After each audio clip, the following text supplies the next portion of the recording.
As a Christian, it's essential to approach the topic of climate change with a critical and nuanced perspective, recognizing that the issue has been highly politicized and often used to promote a particular agenda. While some Christians may be swayed by the dominant narrative on climate change, it's crucial to examine the facts, evaluate the evidence, and consider the potential motivations behind the climate change agenda. Christians can start by seeking out credible sources of information, such as scientific studies and data from reputable organizations, to form a well-informed opinion on the matter. This involves looking beyond the sensationalized headlines and emotional appeals often used to promote the climate change agenda, and instead, focusing on empirical evidence and logical arguments. By doing so, Christians can develop a more balanced understanding of the issue, recognizing both the potential risks and the limitations of the current scientific consensus. Furthermore, Christians should be aware of the ways in which the climate change agenda is often used to promote a particular worldview, one that emphasizes the supremacy of human reason and the importance of global governance.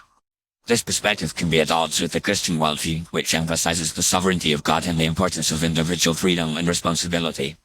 By recognizing the ideological underpinnings of the climate change agenda, Christians can better evaluate the potential implications of climate change policies and initiatives, and consider alternative approaches that align more closely with their values and principles. In addition to seeking out credible information and being aware of the ideological underpinnings of the climate change agenda, Christians can also take action to promote a more balanced and nuanced discussion of the issue.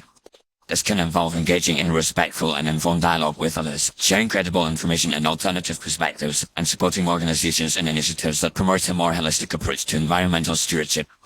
By doing so, Christians can help to create a more inclusive and diverse conversation around climate change, one that acknowledges the complexity of the issue and the diversity of perspectives and values.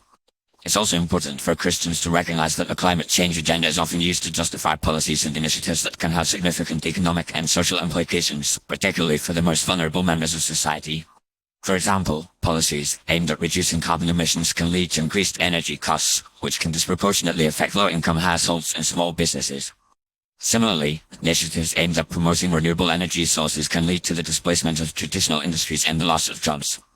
By considering the potential consequences of climate change policies, Christians can work to promote more equitable and just solutions, ones that balance the need to protect the environment with the need to protect human life and dignity.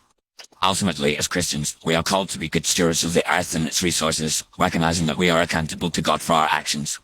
However, this stewardship must be guided by a biblical worldview, one that recognizes the importance of human flourishing and the limitations of human knowledge and power. By approaching the issue of climate change with a critical and nuanced perspective, and by promoting a more balanced and inclusive conversation, Christians can work to create a more just and equitable world, one that reflects the values and principles of our faith. In conclusion, fighting back against the fake climate change agenda requires Christians to be informed, discerning, and engaged. We must seek out credible information, recognize the ideological underpinnings of the climate change agenda, and promote a more balanced and nuanced discussion of the issue. By doing so, we can work to create a more just and equitable world, one that reflects the values and principles of our faith, and promote the flourishing of all people.